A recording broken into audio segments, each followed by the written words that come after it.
Hey friends, if you're looking for your next side dish, I promise these Parmesan crusted potatoes aren't going to disappoint. These potatoes are so good to eat either by themselves or with a main dish or even with a sauce or without one. They retain so much moisture and are so good. So what you do is you get your pan and then you get these little golden potatoes and cut them in half. And how I measure how many potatoes I need is I put them in the pan until it's filled over just halfway, and that'll show me that once I cut them in half, they should all fit within that size pan.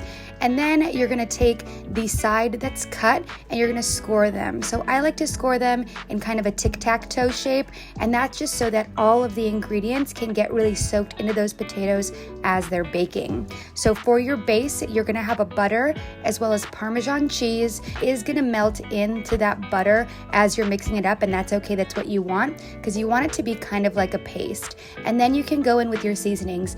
I just do a tiny bit of salt. Again, the Parmesan cheese is already salty, some pepper, some onion powder, some garlic powder, paprika, some rosemary, oregano, and thyme.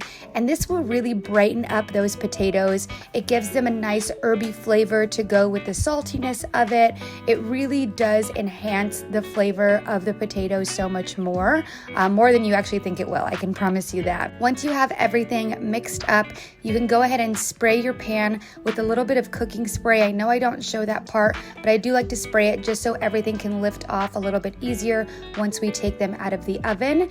And then you're gonna spread some of that spread that you just made onto the bottom of the pan. So you want it to be thick enough so that it can coat the potatoes, but you also don't wanna use all of it because you're gonna brush the potatoes with it at the end as well.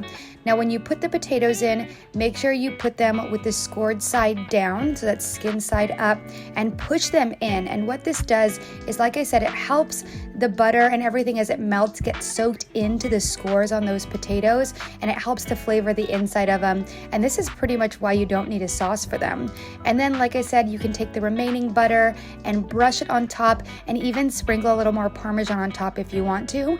Then you're gonna bake that at 350 for 35 minutes. They're gonna come out, they're gonna be crispy, super golden, super delicious.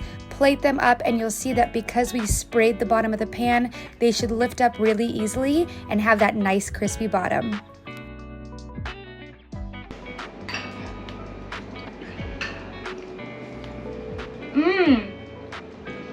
That is a perfect side dish. It is very salty, but it's so good because it's also very cheesy. Perfect to go with a pork chop, a steak, a salad. No matter what you're thinking, definitely make these.